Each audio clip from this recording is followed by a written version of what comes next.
Good morning sixth class. मैंने आपको हिंदी का सेकंड चैप्टर बचपन पढ़ाया था। आज उसका सेकंड पार्ट मैं आपको पढ़ाने जा रही हूँ।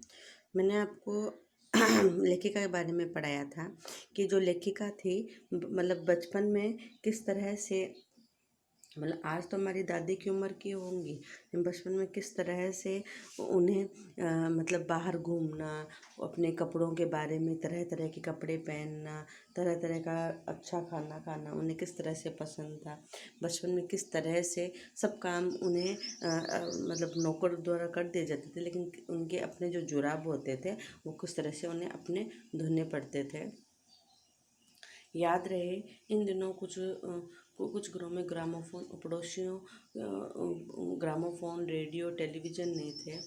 हमारे बचपन की कुल्फ़ी आइसक्रीम हो गई है, कचौरी समोसा पैटीज़ में बदल गए हैं शहतूत और फालसे का शरबत कोक और पेप्सी में। उन दिनों कोक नहीं लेमन और विमटो मिलते थे।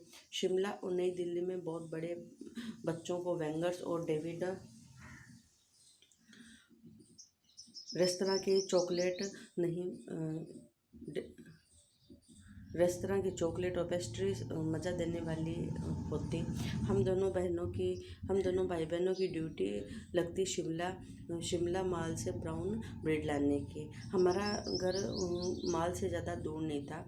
एक छोटी सी चढ़ाई और गिरजा मैदान पहुंच जाते। वहां से एक उतराई उतरते और माल पर कंटेस्टनरी काउंटर पर तरह तरह की पेस्ट्री और चॉकलेट की खुशबू मन भावनी। हमें हफ्ते में एक बार चॉकलेट खरीदने की छूट मिलती। सबसे ज़्यादा मेरे पास चॉकलेट टॉफ़ी का स्टॉक रहता। मैं चॉकलेट लेकर खड़े खड़े न खाती, मैं लेट कर साइड बोर्ड पर रख देती और रात को खाने के बाद बिस्तर पर मज़े लेकर खाते। शिमला के काफ़ल भी मुझे बड़े पसंद आते हैं, जो कि खट्टे मीठे होते थे, कुछ एकदम लाल और कुछ गुलाबी रस भरे। कसमल सोच कर ही मुँह में पानी आ जाता है। चestnut की एक और गज़ब की चीज़ जिन्हें आग पे भुना जाता और फिर छिलकों को उतार कर मुँह में रखा जाता था। चने जोर गरम अनारदाने का चूर्ण। हाँ, चने जोर गरम की पुड़िया तो अब भी कहीं नज़र आ जाती है। पुराने कागजों में बनाई हुई इस पुड़िया में मेरा हाथ पहुँच जाता। एक वक्त था जब चना जोर गरम बाबू में लाया मज़ेदार चना जोर गरम उन दिनों स्कूल के हर बच्चे को आता था। कुछ बच्चे पुड़िया पर तेज़ मसाला बरकवाते। पूर्व गिरजाघर घूमने तक ये पुड़िया चलती। एक एक चना मुंह में डालने और कदम उठाने में एक खास ही लय का रफ्तार था। छुटपन में हमने शिमला के रिच पर बहुत मज़े किए।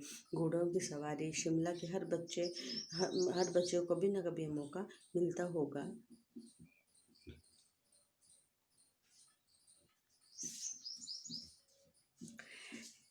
हम जाने क्यों घोड़ों को कुछ कमतर समझते हैं, उन पर हंसते हैं। ननिहाल में वे घोड़े खूब हुष्ट और खूबसूरत थे, उनकी बात पर भी नैन अड़ी। शाम को रंग बिरंगे गुब्बारे, अपने जाकू का पहाड़, ऊंचे चर्च की घंटियां, इस तरह से लगता मानो यीशु मसीह स्वयं खुद कुछ कह रहे हों। सामने आकाश पर सूर्योदय का दृश्य भी बड़ा मनमोहक लगता था, जिसमें गुलाबी सुनहरी धारियां नीले आसमान पर फैल जाती और दूर दूर के पहाड़ जो वो थे वे गहराने लगते और देखते देखते बत्तियाँ टिमटिमाने लगती। ठीक है, इस तरह से उधर शोला खूब शोर हो जाता। सर्वस कैंडल पॉइंट के ठीक सामने एक दुकान हुआ करती थी, जिसके शोरूम में शिमला कालका का ट्रेन मॉडल हुआ करता था। उसकी पटरियाँ इस तरह खड़ी खड़ी, छोटे डिब्बों वाली ट्रेन, एक और लाल टिन की छत वाला स्टेशन और सामने सिग्नल देता लंबा चौड़ा दूर बनी सुरंगें। पिछली सदी में तेज रफ्तार गाड़ियां वहीं खड़ी हैं। कभी कभी कभी हवाई जहाज भी देखने को मिलते। दिल्ली में जब भी उनकी आवाज़ आती, बच्चे उन्हें देखने बाहर दौड़ते। एक भारी भरकम पक्षी उड़ा जा रहा है पंख फैलाकर, और वह देखो गायब हो जाता। ठीक है, इस तरह से वह आँखों के डॉक्टर होते। शुरू शुरू में चश्मा लगाना पड़ता था, जो बहुत अजीब सा लगता था। छोटे छोटे चेहरों को देखते और कहते आंखों में कुछ तकलीफ है, इस उम्र में ऐनक दूध पिया करो। मैं डॉक्टर साहब का कहा दौरा देती, कुछ दिन पहनूंगी और ऐनक उतार दूंगी। वैसे डॉक्टर साहब को पूरा विश्वास था, लेकिन चश्मा तो अब तक नहीं उतरा। नंबर 10 बस कम ही होते जा रहे हैं। मैं अपने आप को इसका जिम्मेदार मानती हूँ। जब तक रोशनी को छोड़ रात में टेबल लैंप के सामने काम करती। इसके अलावा अलावा और क्या होगा। हाँ, जब पहली बार मैंने चश्मा लगाया तो मेरे चचेरे भाई मुझे मुझे देखो ना कैसी लग रही है, आँख पर चश्मा लगाया ताकि मुझे दूर खड़ी यह लड़की को मालूम सूरत बनी लंगूर की।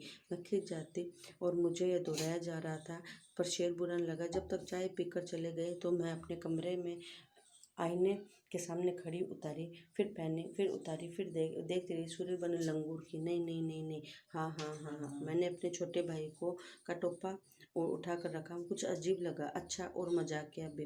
अदब की बात थी, अब और चेहरे घुल मिल गए। चश्मा नहीं कि जब कभी उतरा तो चेहरा खाली खाली लगने लगता है। याद आया ये टोपा, काला फ्रेम, लंगूर की सूरत। हाँ, उन दिनों शिमलों में सिर पर टोपे लगाने पसंद थे। मैंने कई रंगों के जमा कर रखे थे, और यहाँ दुपट्टों को ओढ़ना, और कहाँ सहज सुभते वाली हिमाचली टोपियाँ।